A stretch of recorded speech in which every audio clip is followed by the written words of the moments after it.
Γεια σας, είμαι η Πατία Παπασταμάτη και μαζί με τα αγαπημένα μας προϊόντα Παπαδοπούλου θα φτιάξουμε τυραμισού λεμόνι με μπισκότα Πτυμπέρ Παπαδοπούλου.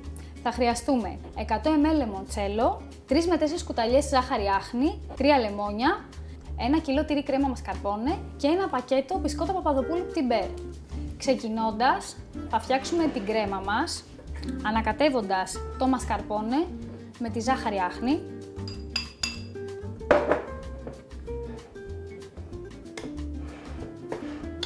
Ανακατεύουμε μέχρι να μαλακώσει το τυρί μασκαρπόνε. Όσο περισσότερο το ανακατεύουμε, τόσο περισσότερο αφρατεύει. Σε περίπτωση που θέλετε το μείγμα σας να γίνει πιο γλυκό, προσθέτετε περισσότερη ζάχαρη άχνη. Τώρα θα προσθέσουμε το ξύσμα λεμονιού. Προσέχουμε πάντα όταν παίρνουμε ξύσμα από εσπεριδοειδή να παίρνουμε μόνο την κίτρινη πλευρά, γιατί αν ξύσουμε και την άσπρη πλευρά θα μας πικρίσει το γλυκό.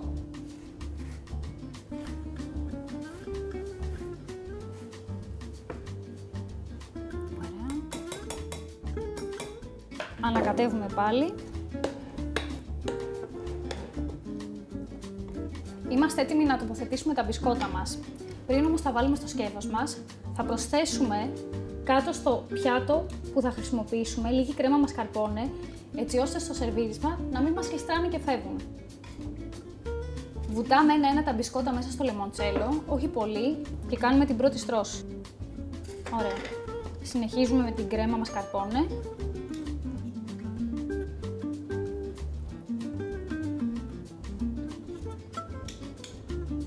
Την απλώνουμε όσο θέλουμε και όσο μπορούμε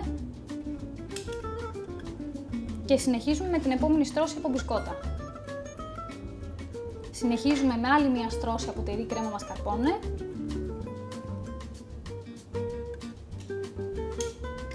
και τελειώνουμε με μία τελευταία σειρά από τα Πτυμπέρ μπισκότα μας.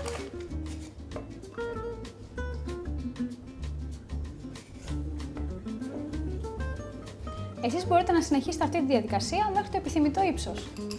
Τέλος, θα πασπαλίσουμε το γλυκό μας με λίγη ζάχαρη άχνη.